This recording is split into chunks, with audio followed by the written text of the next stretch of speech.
Assalamualaikum warahmatullahi wabarakatuh.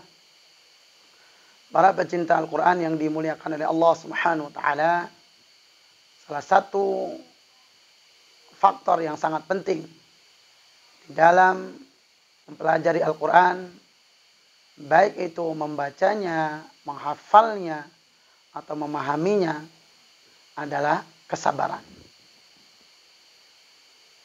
Namun ada beberapa faktor yang menjadikan seseorang tidak bersabar di dalam mempelajari Al-Quranul Karim.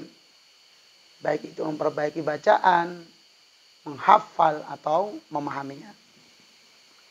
Yang pertama adalah kurangnya pemahaman tentang keutamaan mempelajari Al-Quran. Dan yang kedua, adanya niat yang kurang kuat. Atau bahkan adanya niat yang salah. Seperti untuk tujuan materi, duniawi, atau sekedar untuk gaya-gayaan, atau bangga-banggaan saja. Dan yang ketiga, adanya sifat terburu-buru dan ingin cepat-cepat mendapatkan hasil. Dan yang keempat, ketika melihat keberhasilan orang lain dalam belajar Al-Quran, yang ia perhatikan hanya hasilnya saja, tanpa mau melihat prosesnya. Sehingga mungkin dia hanya mengatakan Masya Allah ya, Subhanallah ya, kapan ya saya bisa? Mungkin kalau cuma lihat hasil, boleh jadi dia akan ngiri. Tapi kalau lihat proses, mungkin justru malah ngeri. Dan yang kelima, adanya pengaruh pola hidup yang serba instan. Sehingga bertambah pula pada pola pikirnya terhadap proses belajar Al-Quran. Yang dia inginkan, kalau bisa ada cara yang tidak perlu capek-capek, tidak perlu susah payah, atau bahkan tidak perlu berbuat apa-apa, langsung bisa, langsung pintar. Dan yang keenam, adanya ketergantungan pada kondisi atau suasana sekitar. Sehingga kalau suasananya mendukung, ia semangat. Kalau tidak, dia akan jadi malas.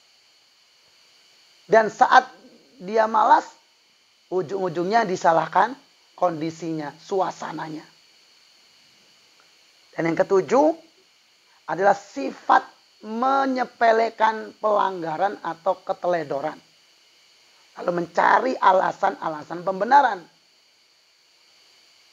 Dan setiap pelanggaran atau keteledoran yang dibenarkan akan menghasilkan keteledoran atau pelanggaran-pelanggaran berikutnya.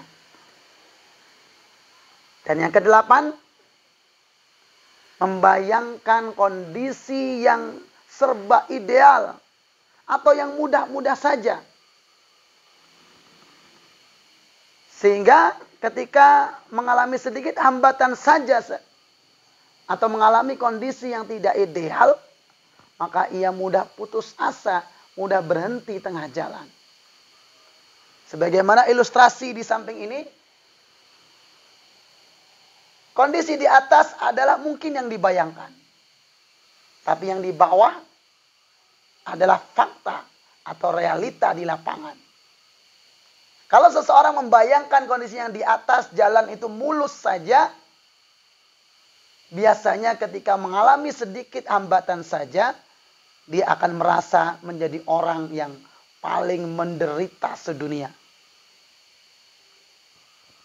Maka hendaknya menjadi perhatian kita, bukan seberapa cepat kita belajar Al-Quran, tetapi seberapa sabar kita menempuh prosesnya, dan seberapa kuat daya tahan kita berlama-lama dengan Al-Quran.